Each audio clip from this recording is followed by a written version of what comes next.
les amis, on en parle.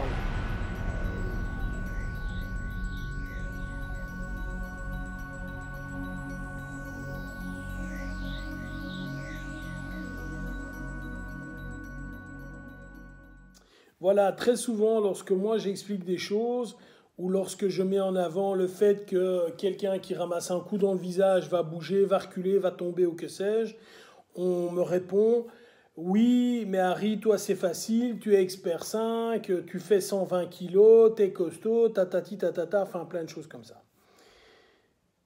1000 fois dans mes vidéos, j'ai répété à peu près la même chose, qui était la tête de quelqu'un n'est pas faite pour ramasser un coup de poing. Une tête, c'est pas fait pour ça. Et ici, je vais vous le montrer en live avec un case où je vais vous mettre la situation. Donc ici, c'est une défense contre étranglement. Ce n'est pas la défense la plus agressive, parce que la plus agressive, c'est de partir ici, de frapper avec mon poing au niveau du visage et en même temps de frapper au génital. Mais c'est une défense qu'on va appliquer pour des gens ayant un physique plus faible, femmes, enfants, ou effectivement, comme montré dans la vidéo qui va suivre, ou effectivement, lorsque le delta poids est tellement grand que tu te dis, j'ai pas la force, j'aurai pas la force de dégrafer ici. J'aurai pas la force et donc je vais utiliser avec une rotation de mon buste et abaisser les mains et ensuite aller frapper au niveau du visage. Alors, la vidéo, excusez-moi, est faite par Gorka, un membre de la Top Team qui est expert 2 maintenant, mais au moment où il avait fait la vidéo, il était G2 ou G3, je pense, et il avait une discussion avec un de ses étudiants, donc il fait 65, 70, 75 kilos, donc il a un physique très normal, hein, il n'est pas du tout bodybuildé ou quoi. Et un de ses étudiants qui fait 120 kilos, donc il y a un delta poids de 50 kilos entre les deux, lui posait la question, oui, mais si moi je te prends fort, etc., qu'est-ce qui va se passer? Eh bien, on va le voir.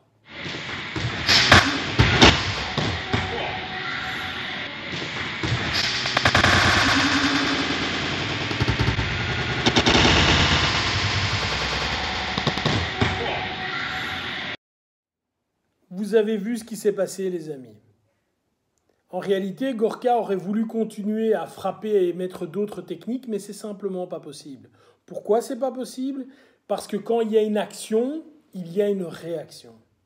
Lorsqu'il a frappé quelqu'un qui avait un casque, qui savait quel type de coup il allait recevoir, et pourtant, vous voyez bien que la personne la plus lourde s'effondre et il n'y a pas de fake, parce qu'il a failli casser le miroir. Donc, il n'y a vraiment pas de fake dans l'histoire. Mais il reçoit le coup en plein visage et un coup, ça fait mal. Et j'en fais référence à la vidéo que j'ai postée qui était où je vais dégrafer ici et en même temps aller frapper au niveau du menton avec un uppercut.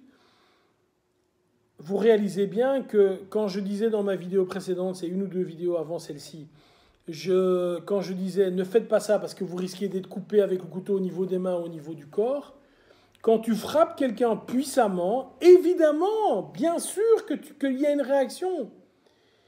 Et deux choses, mais vraiment deux choses, vont faire que le résultat va être destructeur. La puissance, bien sûr, si tu frappes, enfin même trois choses. La puissance, bien sûr, frapper un endroit qui est un endroit sensible, donc si tu frappes en plein milieu des abdos, ça l'est moins. Mais surtout le fait que le gars s'y attend pas. Si tu as ces trois éléments qui sont réunis, le coup que tu vas donner est effectivement destructeur. Or, quand quelqu'un te pousse en t'étranglant, il ne s'attend pas à ce que tu contre-attaques. Sinon, il ferait autre chose. Si je m'attends à une certaine contre-attaque, je vais t'attaquer différemment. Ça me semble horriblement logique. Donc voilà, les amis, une courte vidéo aujourd'hui. Je veux simplement exprimer ce que j'ai déjà raconté 200 fois, mais là, j'ai enfin l'occasion, avec une vidéo un petit peu percutante, et surtout avec quelqu'un qui n'a pas du tout mon physique. Ça aurait pu être une femme qui frappait, ça aurait pu être un adolescent qui frappait, ou ça aurait pu être un homme. Je pense que la personne, le Gorka en question, et je le remercie d'ailleurs, il doit faire 1 mètre ou 1m75, 1m70, 1m70. Il n'est pas très grand ni très costaud. Donc c'est vraiment quelqu'un de lambda, qui a évidemment des connaissances, hein, ça c'est clair, et maintenant il en a encore plus puisqu'il est expert 2 et il fait partie de la Top Team, donc c'est vraiment un gars excellent. Mais mettez-vous simplement ceci, si vous effectuez les défenses en Krav Maga comme il faut le faire et que vous frappez puissamment, le résultat va être destructeur. Premier point. Deuxième point, ça met vraiment de l'eau à mon moulin quand j'expliquais, avec le couteau, on ne sait pas tenir, etc. Vous l'avez compris. Vous l'avez compris. Si vous ne l'avez pas compris, je ne sais évidemment rien faire. Ok? Bye bye.